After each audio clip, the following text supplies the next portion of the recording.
Hello and welcome back to Foodie Friday. I'm Emily Leggett, the teen librarian at the Tewksbury Public Library, and today we're making bunny pancakes. Some items that you'll need today: you're going to need pancake mix, some white chocolate chips, and a large marshmallow. I used Hungry Jack for the mix, but you can use any type of pancake mix that you would like. I will say I started with the 6 to 8 pancake ratio, the first one on the back of the box, and it was not enough. So that's what you're going to see me measure out, but I actually did the second one just to make sure I had enough pieces to make the size bunny I want. If you're making a smaller bunny, you can do the less amount. You're going to mix your water and your mix together.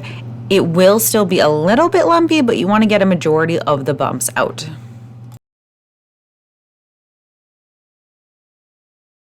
And now we cook. As always, please get parental assistance if needed, since you will be working on the stovetop. You can use spray in your pan. I only had this particular pan here, so that's what I used, and I used some oil just to make sure that everything wouldn't stick to the pan.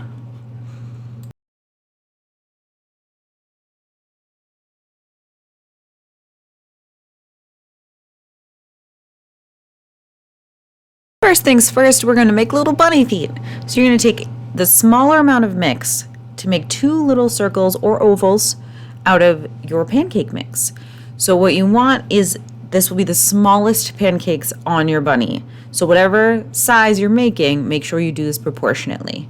Now you can start with any part of your bunny that you're making, but I chose to start with the feet because it gives you a smaller test option to see how it cooks. A good rule of thumb that I use while cooking pancakes is when you're looking at the top that is not cooked yet and the bubbles start to come through, it's usually a good time to flip it over. You can tell when you put the spatula underneath if it still needs to cook a little bit more, and that's okay. As always, this will change for every individual person, but for me, I gave it about 2 minutes on the other side before taking it off the plate. Next up, we are going to make the body.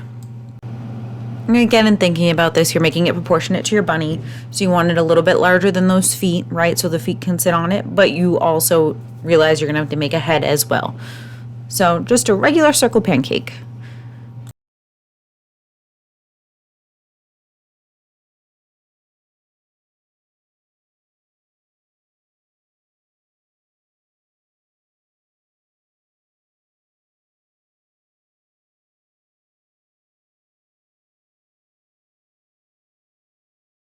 All right, now that we have our body and our feet, here comes the challenge.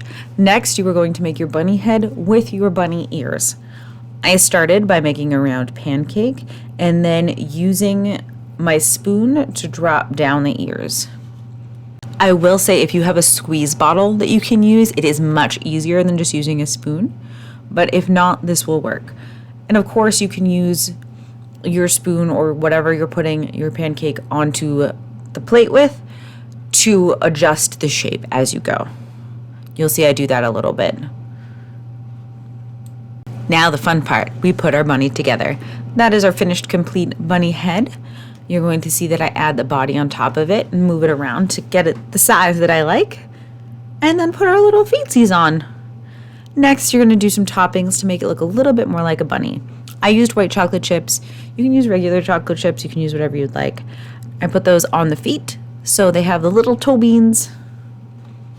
I will say something to consider is if you do it when it is still hot, it will melt them a little bit, which is delicious. But if you don't want that, you may want to wait until it cools down a little.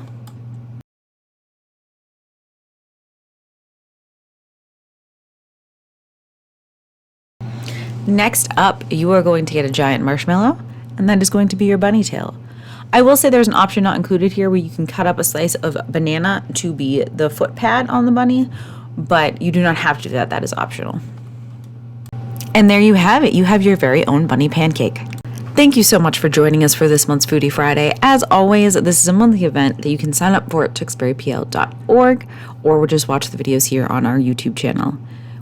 We would love to see what you've created and how you've made your own bunny. So if you would like to take a picture when you're done, feel free to send it to us on social media or via email.